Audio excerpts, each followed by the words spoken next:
vaccinated in the United States. In recent years, a hot debate has taken the nation by storm, as it has brought about many questions and lots of misinformation regarding the topic of vaccinations. I have done extensive research over countless hours in the past few weeks in order to find the truth about vaccinations.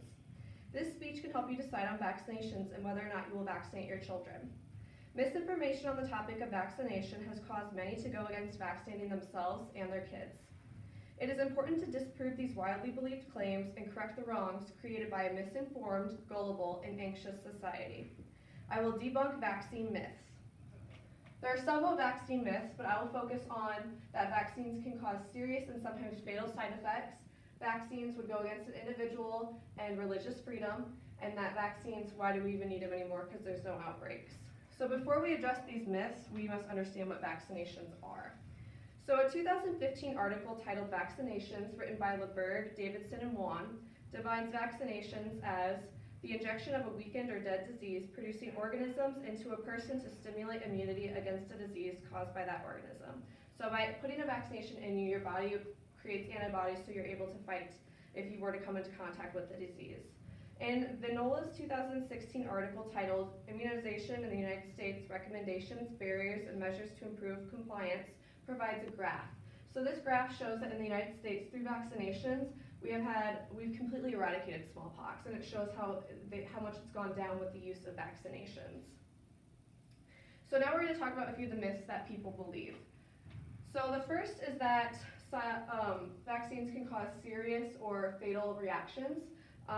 The Center for Disease Control and Prevention reported in a 2019 article titled Making the Vaccine Decision, Common Concerns, that there is a 1 in a million chance that you will have a serious reaction to a vaccination. So that's a 0.001% chance of having a reaction to that. So to put this into perspective, the National Safety Council reported in their 2017 article titled The Odds of Dying, several other statistics that we can compare this to.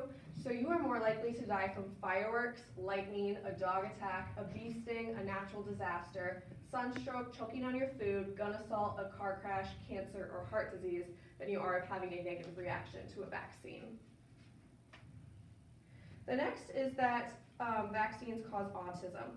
This was a huge concern among groups with vaccines because a paper written by Andrew Wakefield, this man here, said that vaccines and autism were related. However, his paper has since been retracted and his medical license was taken away from him because these claims were completely false. So vaccines have no connection to autism. Numerous follow-up studies have been done to prove this. A study provided by Hivid, Hansen, Frisk, and Melby in their 2019 article titled Measles, Mumps, Rubella Vaccination and Autism, a Nationwide Cohort Study, concluded that there's no increased risk for autism after the MMR vaccination was consistently observed in subgroups of children. So even if you're more likely to have autism, vaccines will not cause you to get autism. So based on all of this information provided so far, vaccines are safe, and that is why they should be made mandatory, because there's really no reason to not get vaccines, because they are safe. So some argue that mandatory vaccines would go against individual or religious beliefs. I spoke with a priest in the Catholic parish, his name is Father Bullock, and he informed me that the religions of the world have come to the conclusion that vaccines help the common good of people, so it helps more people than it hurts. So they've decided that vaccines are good and should be made mandatory because they help the common good. Whereas individual beliefs, some people still choose not to vaccinate their kids just because. This is very selfish because there is a small percent of the population that is unable to vaccinate their children due to medical conditions. So if their immune system is compromised, if they have cancer or other things, they cannot be vaccinated. So this is a problem for people who choose not to vaccinate their kids because their kid could end up dying or killing other kids in the process. So in order to protect those who are unable to be vaccinated, high vaccination rates protect the entire population. This is known as herd immunity. In the 2016 article titled Herd Immunity, How Does It Work by Sataragani, it explains that having 95% or more of the population vaccinated will prevent the spread of disease.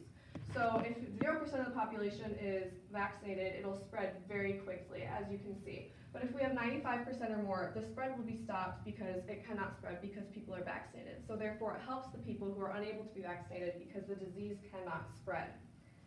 In the 2015 article titled "Mandatory Vaccination Will Protect All Citizens" by Lifer, concludes that parents need to wake up and realize if they continue to refuse vaccines, childhood diseases will come back with a vengeance. So vaccine preventable diseases, people argue, we don't have outbreaks anymore, why do we need to still vaccinate our children? Well, people fail to realize that the reason we don't have outbreaks or large epidemics is because we are vaccinated. In 2015, the United States experienced a large multi-state measles outbreak that originated in California. Basically, a traveler from another country brought it to California and they were infected with measles. And because people were unvaccinated, it broke out and infected 145 people. And this is just with that outbreak, not the rest of the measles outbreaks. The measles were once eradicated in the United States, so for us to get infected again with it is proving that we are not vaccinating, and we should be. So the Centers for Disease Control and Prevention explains in a 2018 article titled "Vaccines, Vac Generation, What Would Happen If We Stopped Vaccinations?" that the fact that Americans are well vaccinated has prevented clusters of cases like this happening. So this is why vaccines should be made mandatory to prevent large epidemics or outbreaks from occurring. In conclusion, it is easy to see the countless benefits when it comes to vaccinations. The World Health Organization reported in their 2019 article titled "Immunization" that vaccines currently prevent 2 to 3 million deaths a year. If we were to increase the global immunization further than the United States, we could improve by decreasing another 1.5 million deaths. Serious and fatal side effects, individual and religious beliefs, and no longer needing vaccination should never be used as excuses again. The research provided has disproved these myths that have been believed for far too long. Based on the information you have learned here today, I encourage you to inform others and make choices based off the correct information on vaccinations. If we work together to encourage vaccinations and make them required within the United States, we will be able to set an example for the rest of the world and encourage the eradication of deadly diseases.